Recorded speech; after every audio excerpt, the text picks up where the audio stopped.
Welcome to the Cherland podcast, where I, Connor Cherland, meet up with a musician, ask them about certain songs, the stories behind them, what makes them tick, and what moves them forward. On today's podcast, we have Golda May. Golda and I had immediate chemistry when we first met. I heard her warming up so loud, so beautiful.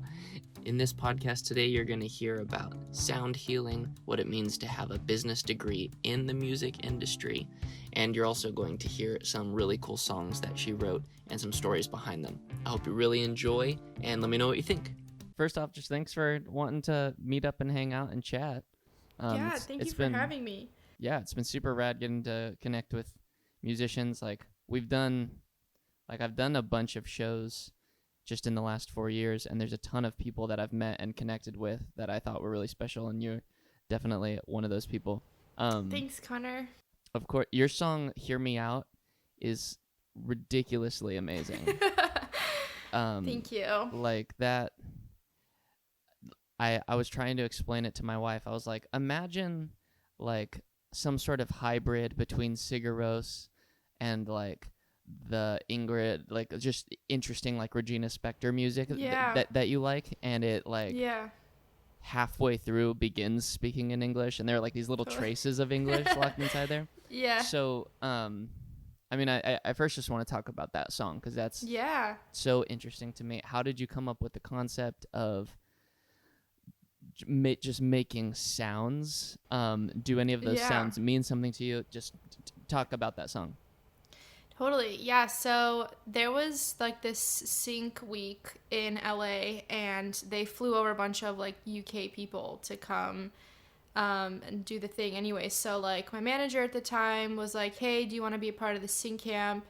And it was like starting the next day. So it was like too late to start basically. So he's like, okay, well, here's like a list of people who are going to be there. And I found this guy, Anil Sebastian, and I was like, I want to work with this guy. Like, I really want to work with this. So I just, like, sent him a cold email, and he responded, and he's like, yeah, I'm free this one day. Anyway, so we all, like, met up, and I hit up my friend Pete Racine, who's, like, an insanely talented guitar player and just, like, amazing mixer, and he just kind of, like, does everything.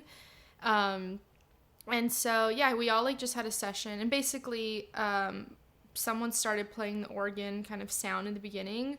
And I was just I was just doing like a practice run. And I was like, maybe one of these melodies will be like part of the song. Yeah.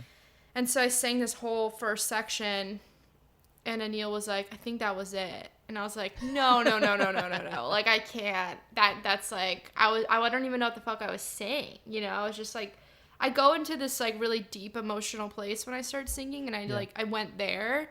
But I wasn't like, I didn't think that was going to be like the fucking first part of the song. And so that was it. And I was like, well, let me just write some like lyrics. And they're like, no. Like, this is it. Wow. Yeah. And then Anil works with the London Contemporary Choir. He like runs it. And so he had all these like choir samples. And we kind of just like built the song as we were like flying in a lot of ways. So, and then, the next part was just like, I think Pete or someone had the idea to like put drums, and so we had like these drums. It was just felt like we got like UFO'd up into like music like heaven, and then we came back down. I was like, holy fuck, dude, what just happened?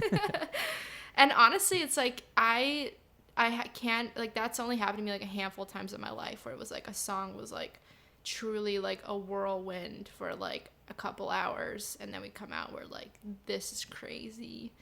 And so then Hear Me Out, I just basically like kind of like I talked about this little in the NPR little snippet about the song, but like I was just like kind of this like working in this environment and just like being in this sort of LA music scene where like it's like a ton of men that are like usually older than me, and like I don't know like any like female producers really that I like work with one in my entire time, which is pretty crazy. Anyway, so it's just like a ton of men, and I had like recently gotten ghosted. It was just like all this shit that I was just like so like I just felt like so small, and like I couldn't like actually like do say what I wanted to say. I felt very like scared to say what I want to say, and so yeah, I'm basically screaming in like the middle part of the song, like, hear me out, fuckers.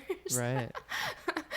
Yeah. But it was cool. And then, yeah, the ending was just like, it's like a lot of it's not really like a concept in a lot of ways. You know, it is clear, like, just listen to what I'm saying, but like, you know, it's not like lyrically, but it actually kind of came out cool lyrically.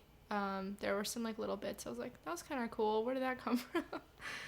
I don't know. It's honestly just like a song for my subconscious. I don't know how else to describe it. Yeah, I mean the sounds that you're making at the beginning feel like guttural. They Totally. feel like they remind me of like people speaking in tongues in a religious ceremony. Yeah. It's so. It was all instinct. It was all instinct. There was no brain power going into this for me. Yeah, it was all instinct. Do you do that often? Is that just how you typically start off by building a melody? It's basically like how you top line a song, just like figuring out how the melody's gonna move? I usually kind of go into like a trancey kind of state where it's like kind of like you're not really here, but you're not really not here. How like do you get into that state? I mean, I've been singing forever, like my whole life. So I don't know how I do it. I kind of just like close my eyes and I go to like the emotion of like whatever I'm feeling. So if like, you know, recently it's been kind of about like, I've been playing with this concept recently about, you know, not really being in reality, but also not like committing suicide. It's kind of this like interesting middle ground of like not wanting to engage with the world, but also not wanting to die. So I'm kind of in this like in limbo state, you know? Because it's like you look outside right now in LA and like the air quality is just like fucked. Yeah. And it's usually fucked, but it's like triple fucked. Yeah. Sorry, I don't know if I can swear in this thing, but you can swear whenever you want. It's a free country. Yeah, so anyways, so that's like, so I've been playing with that. It's like kind of like try to go into that state and that feeling of like, what does it feel like to be in limbo, and like, how do you write about this thing, and like, and how do you still keep it sort of grounded, but like really beautiful and like maybe kind of catchy? Like, it's kind of, you're like playing with all these things, but I try not to think about any of that. I just like go to like where I think it like feels most intense, and that's usually where I write a song from. Like, what's the feeling that feels most intense that like can translate? So is it that you're trying to embody an emotion, and then from there you'd let your voice kind of do what it wants to do? Yeah, exactly. What do you focus on while trying to embody that emotion? Like, do you think like visually? Do you like imagine the things that you're working through, or is there like a mantra that you continue to say, or like, how do you bring yourself down? What I do is like I try to find chords that like feel like emotional to me, and like I just on start a guitar singing. Or like piano? Yeah, usually I write on my guitar here. It's just like kind of it's like sort of an old Martin, but I don't really know what it is. I got it like a used guitar shop in Berkeley, and this guy was like, it's called like I think like Top Dog or something like that, Subway Guitars or something. I got like it at Big Dogs, you know, the clothing store, and they have guitars too. They just had it, but no, I got it as like, it's like $900 or something, and I bought it like 4 or 5 years ago. But it's like, it's just got like the sweetest tone. Like, I just like love that fucking guitar, and I've had like exes like try to be like, oh, like I love your guitar, what are you gonna do with it? I'm like, I'm keeping this forever, dude. Get away from me. But yeah, anyways, so yeah, I guess I just like find a thing and I go into this like trance. I don't know how to explain it. Like, it's like when you're like just deeply focused in something, and like, or you're dancing with your eyes closed, and you just like, I kind of just let it all spill out, and I like have my voice memo going. And then usually I'll like have a moment where I was like, oh, that was sick. And then I'll like, you know, like mark the time when it was, and I'll like kind of listen to it again and again, and maybe try to learn what I did. And then that will like take a little bit, because then my brain's involved, and I'm like, then my brain has to like, what did I just do? Yeah. But yeah, it's usually just like close my eyes, let everything kind of pour out. And then like, it just feels like there's like an endless source of like stuff in there to like hit up. What distracts you from that space, or like what pulls you out of it? Like, is a your phone on airplane mode, or where are Oh, you? no, I usually do something cool, and I'll be like, oh, sick. And then I'll like, my brain will be like, go check Instagram, dude. And I'm like, great. And then 20 minutes later, I'm like, why did I just do that? That was so stupid. But like, there's just so much research about like social media of how it's just like meant to control us, and we're the product, and like people make so much money from us being addicted to these services. And that's how I'm trying to really see it. It's like truly just like an addiction. But it's also like you kind of need it as an artist. So it's like saying like, oh, you gotta like smoke cigarettes, but like only just enough so that you can like play the role. But it's like really hard because once you're like doing it, you're doing it, and it's addicting, and they make it really addicting. But yeah, that's like distracts me. And then like sometimes I'll like get in my own way with like trying to like be really conceptual, or like I'll be like, I want these lyrics to be better. I want these lyrics to be better. And I'll like really like try to like make it better and like work on lines for a while. And then that will like sometimes take like a little bit more time than I like it to take, but it's like important. I don't know, like last week I had this song I needed to finish, and I kind of just like bummed around my room all day. I'd like FaceTime a friend, and I'd like go back to like, writing the lyrics. I'd FaceTime a friend. I'd do like pull a tarot card, then like go back to writing. So it's kind of this like weird, there's really like no one way to write a song. It's like, I hate to say it, but it's just like, I wish there was. Every song is like truly its own life form. And then like sometimes you write it for a while and then you're like, this sucks. So, and then it just ends up on the Dropbox where I like keep everything, like little awards that I had made. I love visiting my Dropbox. I'm like, oh, what did I do in 2018 April? Let's go check. And I'm like, damn, that was like kind of cool. And then I'll send it to my manager, and she's like, not my fave. And I'm like, great. But yeah, it's fine. Yeah, so just, I forgot the distractions. Yeah, I think like food also honestly is like a big distraction. I like love to eat, and yeah, going out to eat is like something I really like love doing, and it's like horrible for my bank account and my stomach, but What's fine. your at home snack distraction? Like a pretzel? There's honestly like, the thing about me is I have like nothing about me, very little about me is like super consistent, except the fact that I like make music a lot, and I like will eat out a lot. Yeah, there's no like consistent thing. I would say like, recently it's been like chocolate peanut butter cups I put in the freezer. I'll steal like a couple Pockies from the freezer. I don't know who they are. Hell but yeah. Yeah, I think like my roommates are probably, I think they've been there since like 2014 or something, so that's fine. Frozen chocolate on top of anything salty So is good. out of this world. Pocky is, Yeah. I've never frozen Pocky, but I'm sure it's out of this world. It's so good, and I hate it. And then I got like this Trader Joe's Pocky, which I don't know. I know Trader Joe's like tries to rip off other popular items. I thought they missed the mark on this one, I'll be honest. I'm sure. Well, probably because they used ingredients that are legal. And I'm sure Pocky has some sort of like MSG infused 100%. chocolate hidden inside of it. Yeah. So you are born of Ukrainian parents, Russian-speaking parents, immigrant parents?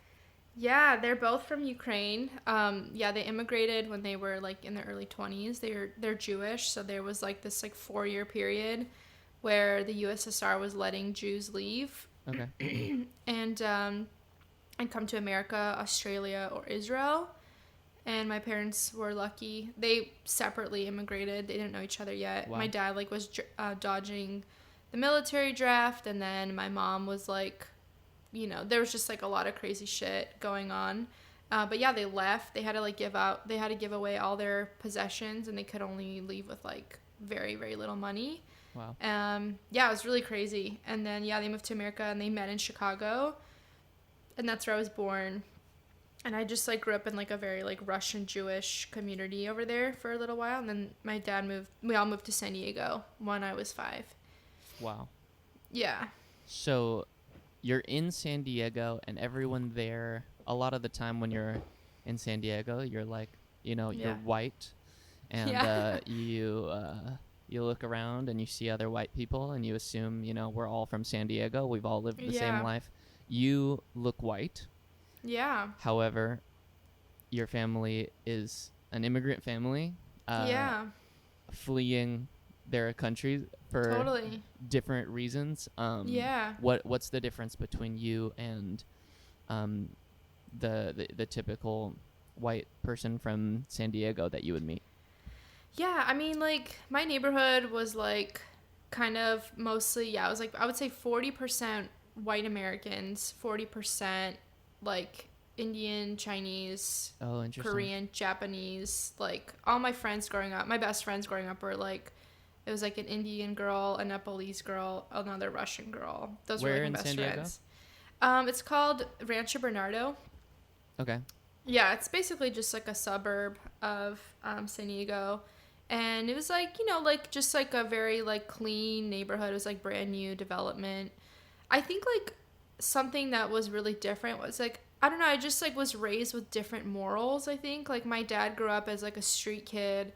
So, like, when I was, if I got into, like, an altercation with someone, my dad was like, oh, just, like, beat them up. Or, like, or, like, do this. Like, here's a diss, And, like, my oldest sister would be like, oh, just tell them they need tweezers to, like, pee or something, like, to, like, hold their, and so that was, like, I was raised as, like, be mean back, like, be mean first, like, everyone's out to get you, everyone's trying to hurt you, and I, like, had a really tough time, like, keeping friendships because of it. I just, like, did not know how to be, like, a nice, just, like, gentle soul, I mean, I had, like, always, like, one best friend. I always had, like, one girl that was, like, my best friend. We would do, like, everything together. Yeah. But, yeah, I don't know. It was, like, I would, like, hum to myself a lot and sing to myself a lot. And, like, I got made fun of for that just because, like, whatever. I don't know. I was, like, I got in trouble a lot as a kid for, like, making people laugh or, like, making jokes. Like, I love comedy. It's, like, my first love. Or second, and they're, like, tied for music and comedy. But, yeah, I would say, like, I also just, like, was down to, like, dream kind of bigger than I think a lot of my friends were. A lot of, like, my friends in college were, like, one of them's going to be a dentist from that group I told you. Another's doctor, and another's, like, just graduated from, like, a top graduate school to be, like, a public health person. So, like, everyone was, like, super, like, immigrant family, like, get your like, all my friends were, like, immigrant kids too. I just felt like we got each other better because the white kids were not, like, pushed as hard as we were, but all the other kids were, like, just, like, we were, like, beaten to fucking do our shit. Right. Yeah, my mom's a piano teacher too, so, like, I had to learn piano from, like, a young age. And I really hated it, actually. And then I grew up doing fencing, too. My dad, like, did it a lot in Ukraine. Yeah, I ended up going to, like, Texas for Junior Olympics. And I got so scared. I was like, oh, my God, this is, like, the real deal, And I got, like, really anxious and, like, fucked up. Really? At the Junior Olympics? How old were you? Yeah, I think I was, like, 13 or something. Okay. Yeah, it just felt like such a big deal, and that was the first time I really dealt with, like, super stress and anxiety, and that's, like, what kind of kickstarted my anxiety throughout my life. But I've always, like, pushed myself really, really hard in, like, whatever I do, and, like, expect, like, the best of myself, and I felt like I just wasn't as good as the other kids or something, or, like, I don't know, I just, like, locked up, so, yeah. That's interesting. Does that ever happen to you with music?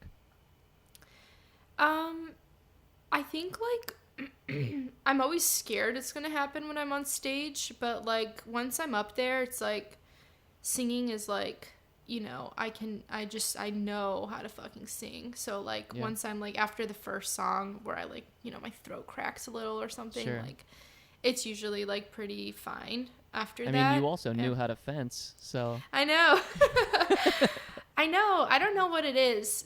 I think singing, you can more, like, prepare what you're going to do. Fencing is, like, you have to be ultra present because, like, you're literally, like, fighting someone with a fucking sword. You have to react to them. It's not that you're doing the same moves every time. Yeah, exactly. Yeah. it's not a performance. It's like, you're like actively doing something where you have to like engage your brain intensely. I do get really scared before I play though. I definitely do. What do you do to calm yourself?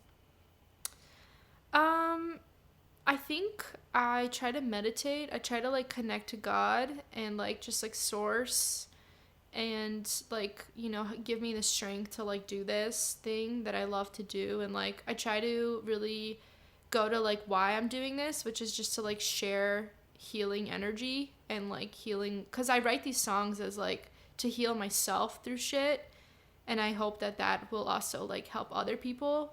And like that's for me like the most beautiful part about making music and sharing it is like afterwards people will come up and be like, dude, that song Dear Los Angeles, like that fucking spoke to me, and like thank you for this song. And it's like something that came out of like my shit can like help people with their shit in a way. Like that is definitely like a really beautiful part of creating and sharing.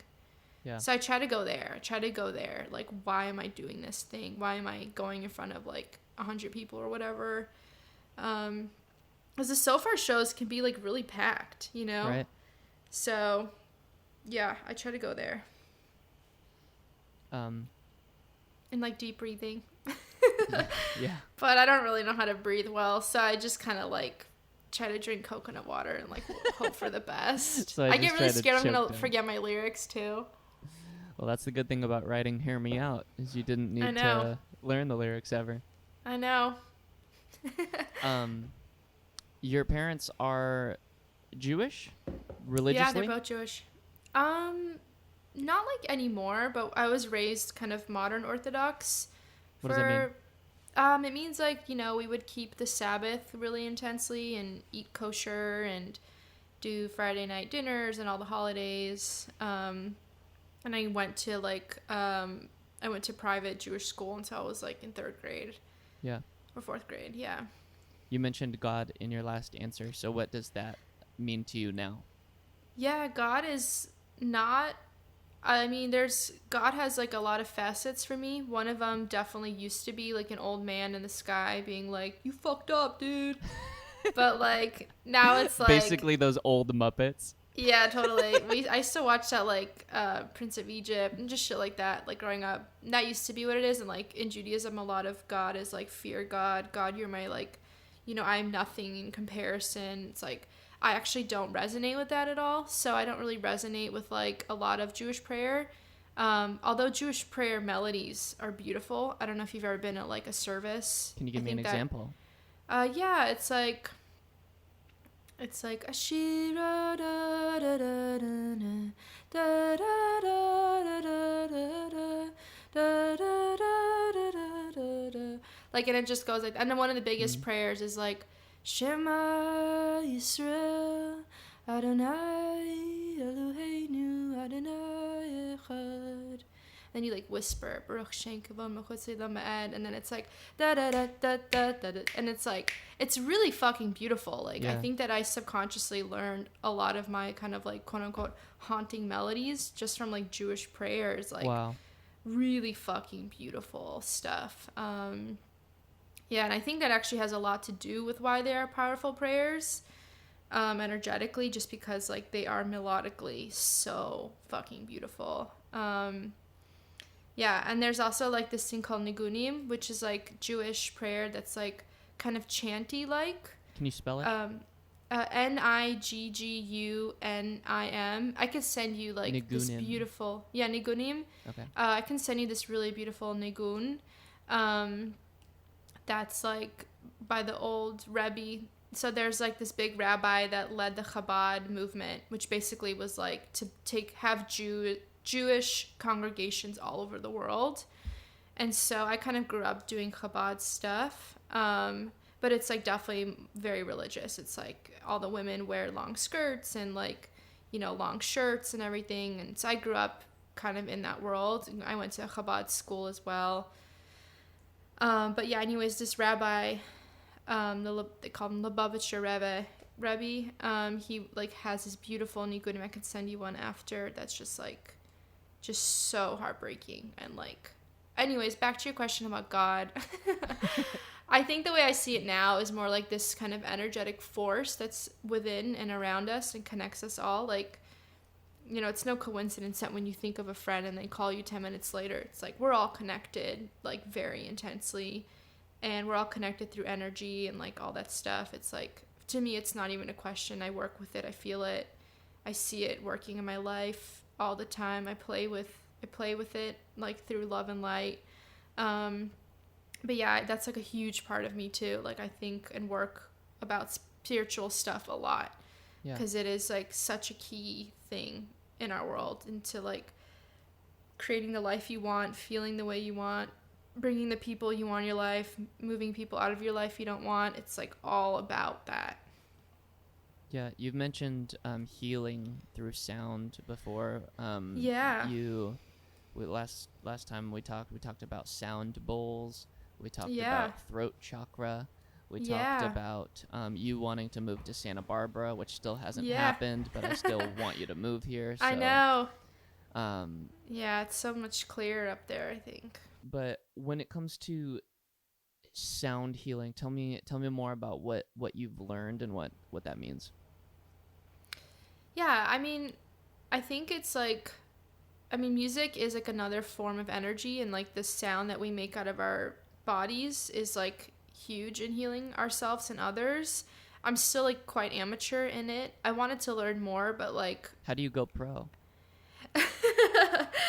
How do you go pro, bro? I think you like find another healing. You find like a sound healer, and you like learn from them. But and then you have to kill them to win yeah, their title. totally. I now know the knowledge, but I'll do it like in the beginning of a show. I'll kind of like, before I start singing like my songs, I'll kind of just start like,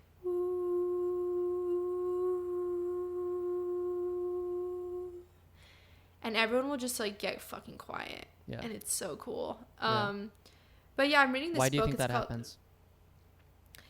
I don't know. I think I just go somewhere. So I don't want to like get too meta, but the way that I connect to my singing is like through a higher source, like a higher energy. I connect with it, and it like comes through me in like a pretty intense way, and it like works with my own self and energy and spirit to like create what I'm doing. I can hear when I'm not engaging with it, and it just like doesn't feel like the same thing. People can feel it. That's why when you hear like someone singing a song, they say like your day of demo is like usually your best, because you're like really engaged with that thing. Yeah. And then you try doing it 2 months later, it's like you kind of like lost contact with a little bit. Right. But yeah, I think it happens just because it's like I go there and then people feel it and they're like, whoa, what was that? And then and then you can like kind of set the space and tone for like, because what my songs are like deeply intense and emotional, and they're not like, they're not like dumb whatever songs, which also have a place, but that's just like not what I do. Right. That's so interesting. Yeah. Do you still have a sound bowl? I do, yeah. Is it in the room? Can you bring it over? Yeah, let me take off my headphones for a second. Yeah, this is mine. I really like this sound bowl because I think it like really resonates this area. So I think sound in general, like, to answer your question, it's like really complicated how sound works and how it heals, but I think it's like also like, basically the concept is like you're tuning your different parts and chakras, or like your different organs, to tune to the frequency they should be at, so that all the cells inside can like also vibrate at that frequency and like work in like full function. Okay. So yeah, that's kind of how I see it. And also just like certain vibrations and energy will like be able to like work more effectively in that frequency. So if you're like, oh, from my throat I feel like I need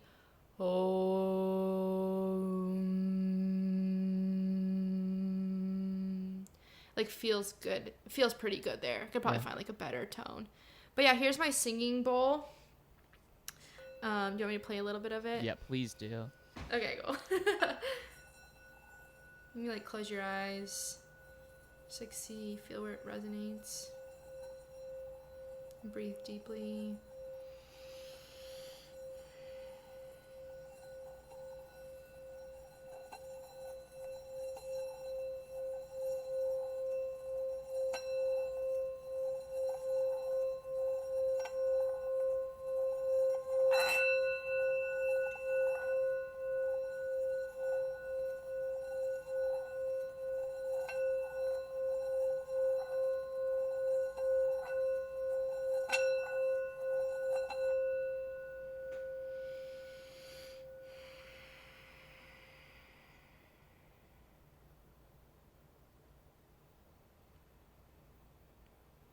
That's awesome. Yeah, it's pretty sweet. What when you were making the like, so you're like swirling it, which feels kind of like what you do with a wine glass when you're so that's just like the whole thing vibrating. Yeah. And then there were sometimes that it was like yeah. What was that noise? It's just like when it like, it's like when it like, when you're going and it's like kind of moving in this circle, and then it like, you'll like kind of hit an edge or something. Yeah. Or like you'll just like, your finger will slip. Yeah. But I kind of like them. I think they're kind of like, they kind of like clear something else out. Yeah. I think sound is really cool for clearing stuff that you're just like, don't want in your body anymore. I mean, we just pick up so much stuff talking to people, walking around. Like, we're all these like, we all, and in energy medicine, we're basically these big, like, noodly creatures, and we have all these, like, little hairs coming out of us that you can't really see. Some people can see them, but most of us can't. And they're all, like, just kind of collecting things and dropping things off, and we're all doing with each other. That's why some people you hang out with, they're, like, they call them energy vampires. It's because they're, like, sucking all the shit. They're sucking, like, your, like, life force. Yeah, they're, like, literally, I know someone like that, and it's, like, and when I use my brain, I'm like, I don't get it. We talk about normal stuff. We don't really go, like, that intensely into shit. But every time we hang out, I feel like I'm, like, just fucking drained for, like, 3 days. Yeah. So it's, like, a big complicated subject. I don't think I'm, like, articulating it as well as I would like to. But it is, like, it's a beautiful way to, I think, interact with life. I think one of the things that's apparent with your music is, especially with your live performances, but I mean, also with, I've listened to Hear Me Out maybe like 20 times in the last week, and I keep listening to it because it, I mean, you may not be able to articulate what sound healing is or does or accomplishes, but it seems that whatever it is, you are skilled in healing people through sound. Thank you. So it would make sense that you would want to study that more. Yeah. Because it is something that you naturally do. Thank you. Is it possible for you to play that song? Do you know the, like, do you even play it? No, I don't. I don't ever play it. No, I don't. It's, like, really hard to play live. I imagine. Because, yeah, there's no timing. Like, there was no click going, Yeah. It's on my to-do list to learn how to play it live. Yeah. Because it's, like, I've tried, but it's hard to do it. Because it's, like, also there's, like, different, like, echoes of stuff happening, too. Yeah. Yeah, I don't know how to play that song live. I'm sorry. That's no worries. Would it, because I want to ask you to play 2 songs. Okay. One of the ones that you already put out, and then something different. Okay. Would it be possible for you to play Wish I Was Someone Else, and then I can ask you questions about that? Yeah, I can definitely, yes. Great. Yes. If I fuck up, maybe we'll just restart it. Okay, cool. I think I got it. Awesome. That was fast. Okay.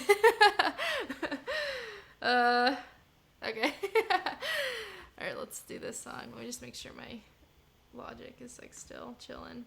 We're chilling. Okay, cool.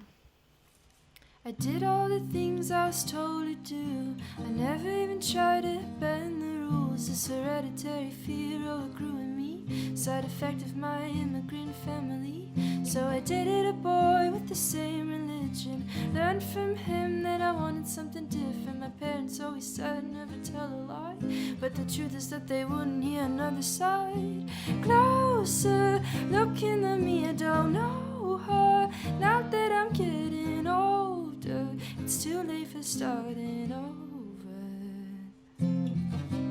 Or to scream, but I can't 'cause my mouth won't open. Like a dream, try to run but my legs stop working. Wish I was someone else. I made decisions for myself, but I don't know how. Where do I go now?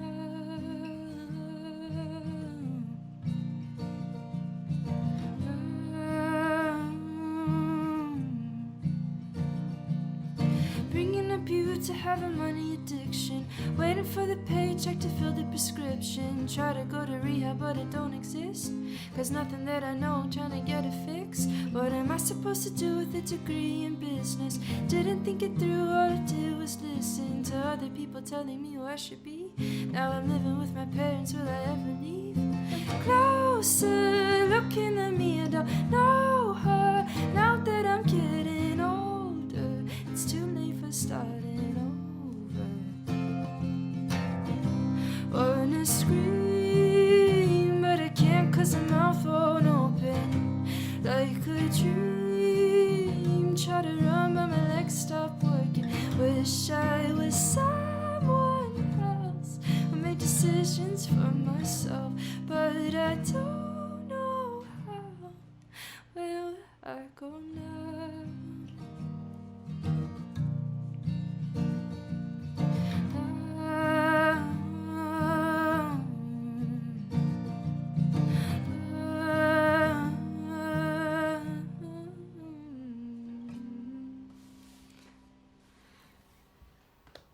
Haven't played it.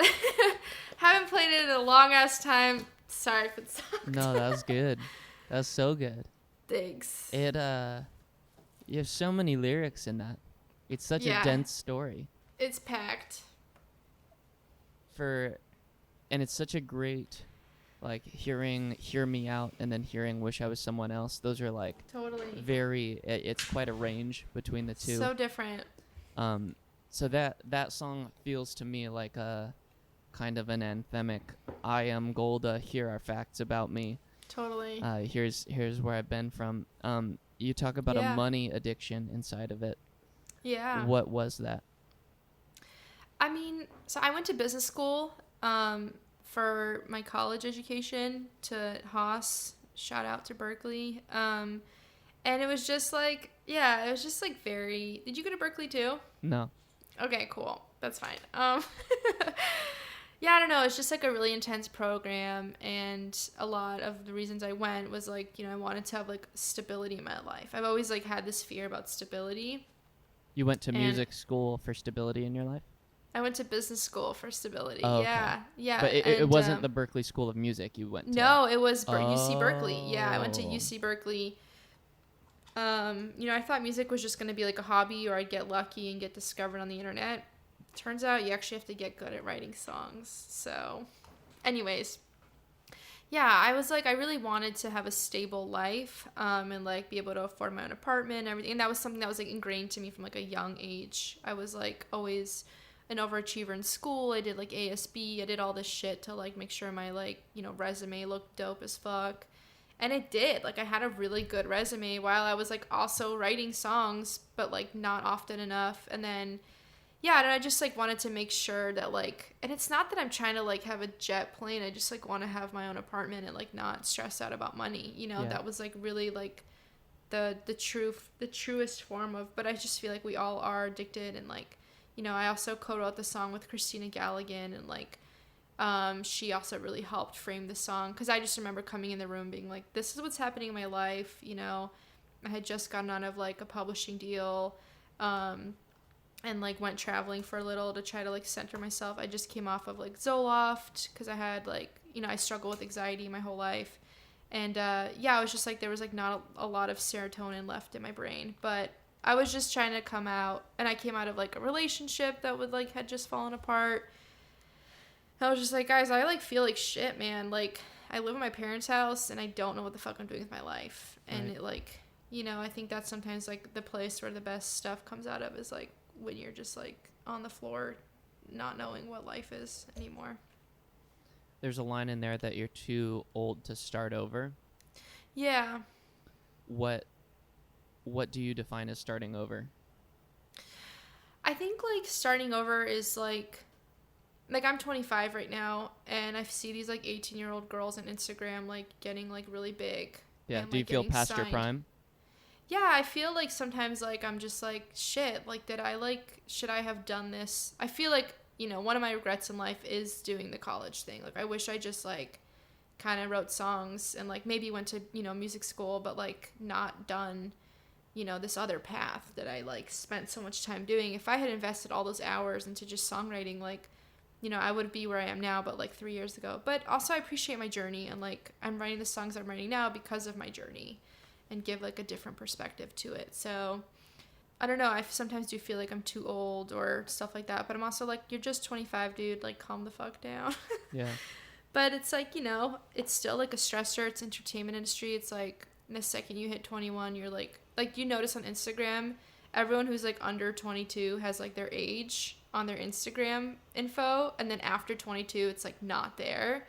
And so it's interesting, it's like all these young people are like celebrating their youth, and then like the second they turn like 23, it's like that shit's like gone, and they're like, fuck, dude, like what are we gonna do now? Like now I can't just like lean on being 16 and hot. And I'm sure they have other qualities too. I don't want to like now they're 23 and hot. Yeah, now they're 23 and super smoking, but that number is not on their info anymore, which I think is pretty fascinating, and like will forever be a fascination of humans, is like kind of the Lolita effect. What are one of the advantages you have over other musicians who didn't go to business school? I want to be like, oh, I don't sign shitty deals, but like, but I do. I still sign shitty deals. So like, what was the fucking point? I think I just have like a different perspective. I think like anything in life is like, everyone's like sometimes I have this thought, like, why am I even doing this if like there's so many other people doing it? But it's like no one else out there has like my exact same perspective, And so like just a combination of everything that I've like done and like kind of lived through has the only person who's really seen is like through my own eyeballs, like me. And so how do I like share that in a way that's like really genuine and authentic? So yeah, I don't know what, like, I think that's my advantage. My business school thing, like, also just like maybe taught me to like network, but like I don't even know if that's helped me with my career. It's honestly just like good songs, man. Everyone's like, oh, network. It's like, no, just fucking write a good song and then it'll like do all the work for you. Right. That's very interesting. Yeah.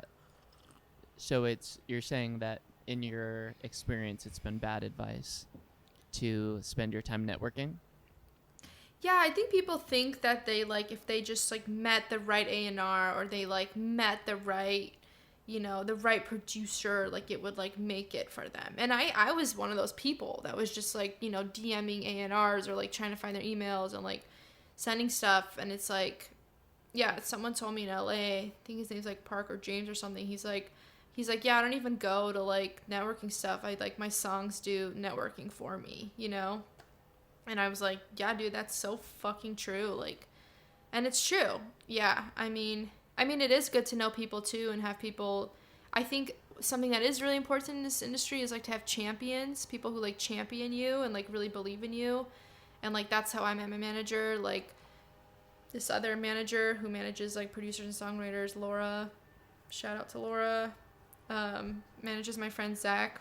And, yeah, they're just like, they've been champions for me, which is like super fucking nice. And they sent my shit around and like, but that's because they like believe in me, not because they're like, oh, she's like a cool person, which I'm sure hopefully they think that too. But like, yeah. I think it's also like, they just think my shit is good. So just like make sure your shit is good, which it's hard to know. I like definitely did not know my shit was bad when I first started, Did your manager tell you what was good and bad? How do you figure that out? So no, I'm talking like early on when I was like in college and I like had this band, and like we'd make these songs. We made 10 songs in a year and a half. Now I like write 10 songs like in a month and a half or like less.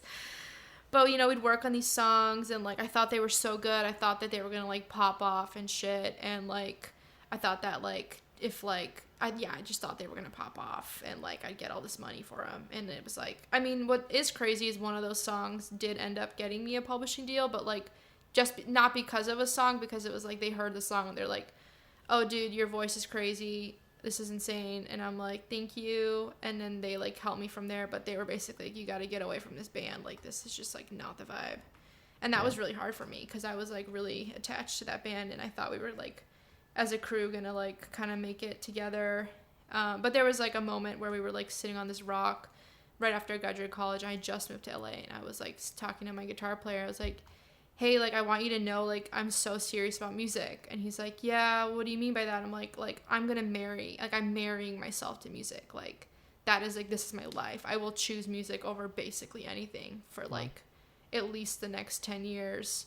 And he was just like, yeah, I'm just, like, not ready to do that. He's like, I kind of want to, like, be able to, like, dip for this and that. And, like, I still think this is really important. I was like, I feel you, but I'm just, like, not there. Like, I'm, like, music is my fucking life. And that's, like, what's happened. I, like, fully dedicated myself to music. Yeah.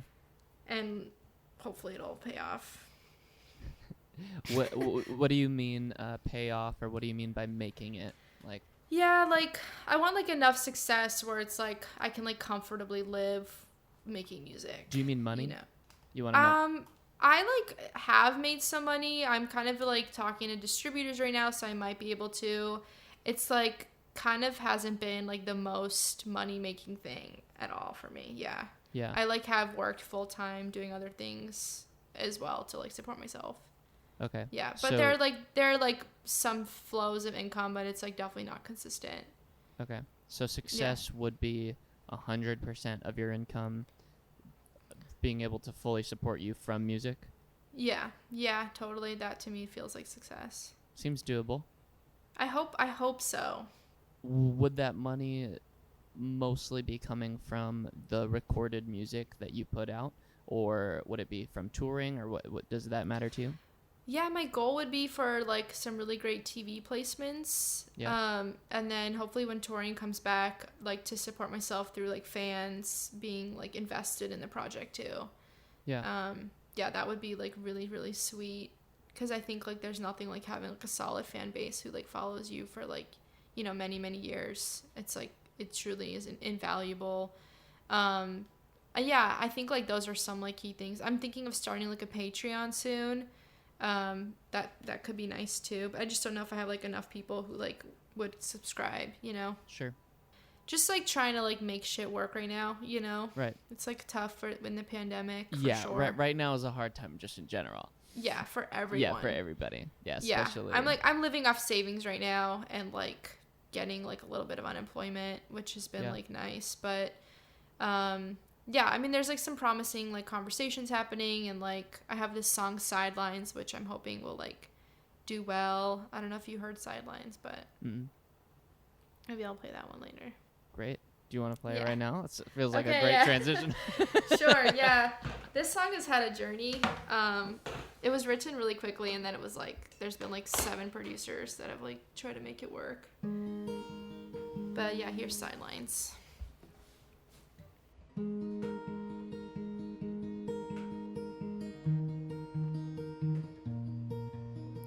Hold my tongue, I never had much to share.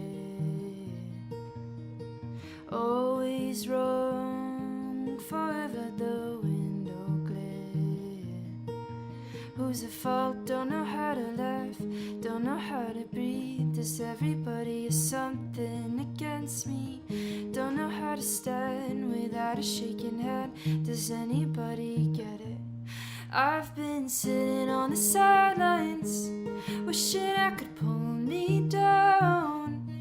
I've been spinning on a rewind, thought that I could turn it off.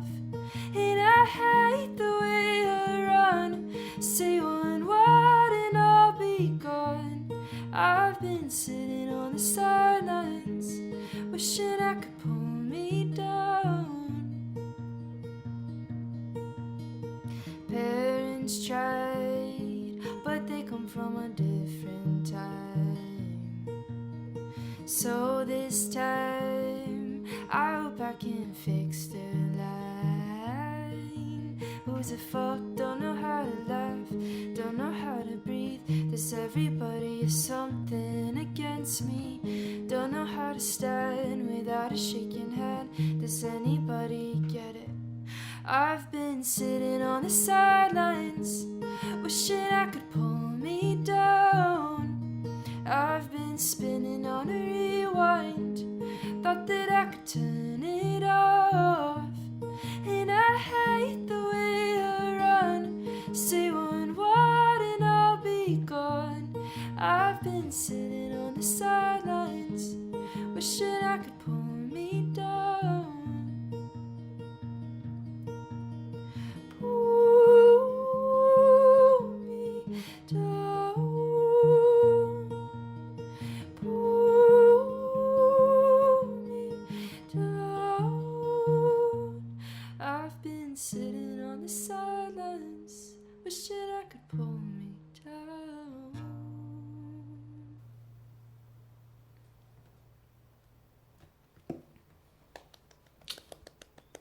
There you go. There you go. That sounds so good. Thanks. I half expected that to after you did that final like quiet sitting on the sidelines. I imagined it to be like a big like Totally. It is like in the recording. It is like another last chorus, but when I play it live, I kind of like to like end it there. But I imagined that's where that final chorus would have gone. Yeah, it'll be big. It's like I've been telling them. Yeah, it's like whatever. Big jungle drums. Totally. Yeah, it's a pretty tastefully big chorus. Very tasteful. Yeah. Anthemic, they call it. It is. I mean, Rolling I hope that Stones song calls it anthemic. Totally. Yeah, we'll see what happens. That hopefully comes out January. We're like finishing the production the next month. Nice. That sounds great. Yeah. I want to ask you some rapid fire, just a couple questions. Okay, cool. Okay. Best advice you ever received? Always use a condom. Great advice. STDs are real. Yeah, they do. They fucking are. There you go, folks. Learn it. Worst gig you ever did? I played at this like, oh god. Yeah, I played at this like family restaurant, and everyone was talking, and I just wanted to like, I know that that's just like part of it, but it's like my songs are so deeply like real for me that like, I just felt so awkward. This like grandma is like trying to eat her lasagna, and she's like looking at me, and like I can just tell she doesn't want me there, and I'm like, I don't want to be here either, dude. So, but it ended up getting me like a big gig. Randomly, the booker was like kind of like a book, like I had no idea she like booked other shit. So, I say like always take the gigs, but I just like I think it was like a good thing to do. It's funny, I tried canceling that gig, and she's like, no, come back, do it, I'm gonna pay you. And I was like, all right. First it was unpaid, and I was like, fuck no. Yeah, paid is the way. Yeah, dude. Do you have a role model or a mentor? I've had like mentors. I have people who like help me. I have like a close collaborator who wrote like Dear Los Angeles with me. His name's John Buscema. He's been like sort of like a low key like I send him like all my shit and like get his feedback and advice, and it's helped me like become a much better writer. He's taught me a lot about like clarity in my songwriting. I used to not have any sort of like concept or anything, and he taught me a lot about that. And just like he really encouraged me to like produce my own shit, and like encouraged me to like to lean on myself. Like I think I was like always hoping that other people would like have the answers for me, and he just like really taught me to like lean on myself. And then the first person who would like really believed in me, his name was like Ollie Hammett. He like really mentored me early on too, because I just like did not know how to write a song. I just like I knew I had a cool voice, and he knew it, but like we both knew I didn't know how to write a song. Right. And he like he would listen on my shit too and give me feedback, and it was like really hard. It was really hard to like be not good and like and hear that. And he didn't tell me you're not good, but it was like, I'd be like, oh, Ari's still a baby songwriter, and it was true. Like I just like did not know how to write a good song yet. There'd be little good songs here and there, but like consistently it was like all over the place. Yeah. My sound was like not nailed in yet. Even my voice was a lot different 3 years ago. Less like clean. Less like what? Less like clean. Like it just wasn't like, it was kind of like said messy. Less like Creed. From The Office? No, I was Creed God. The band. Well, I just heard. I mean, those are some people. There's been other people. I think like my biggest lesson, the biggest people I learned from are just like writing songs with people and like doing a lot of sessions and like seeing why it worked or didn't work and what did they do that worked, and listening to other songs and learning from them. Like, Phoebe Bridgers is like an artist that I'm obsessed with her songs, and like I analyze every fucking line, and I'm like, why did she, and there's like one song, Halloween, that I'm like, why did she put those 2 lines in? It doesn't make sense. And I like went deep into her shit, and it's like turns out like this guy that she co-writes with, Connor Oberst, from Bright Eyes, like was like, dude, you're obsessed with the Dodger Stadium killing. Just put that in there. Yeah. And it's just like interesting to me to see like the whole process. Yeah, I think those are like my biggest. I used to listen to like And the Writer Is, but those guys are all like real pop heads. So I don't always feel like super relatable for me, but still really great lessons in that podcast. What was the name of the podcast? It's called And the Writer Is. And the Writer Is. Yeah, I think Ross Golan and this other writer, they like run and produce it, and it's like their Big Deal Publishing, who's like a huge publishing company. So yeah, and I will say, like, I also worked in the music industry for a while, like as like a manager, or like assistant manager or day-to-day whatever for like producers and songwriters. So I learned a lot just by listening to like A&Rs talk and listening to managers talk and like listening to myself and what my opinions were, and like forming my own taste was like, I think, incredibly helpful too. Well, that's what I have for you. So thank you. Thanks so much for doing this. Yeah, oh my God, thank you. Pleasure talking to you. I'm excited Likewise. to hear your new single. Yeah. Yeah, oh my God, my next single, Water, comes out in a month, I think. Yeah. Yeah. Sweet. Yeah, well, thanks, I can't wait to hear it. And yeah, hope to talk to you again soon.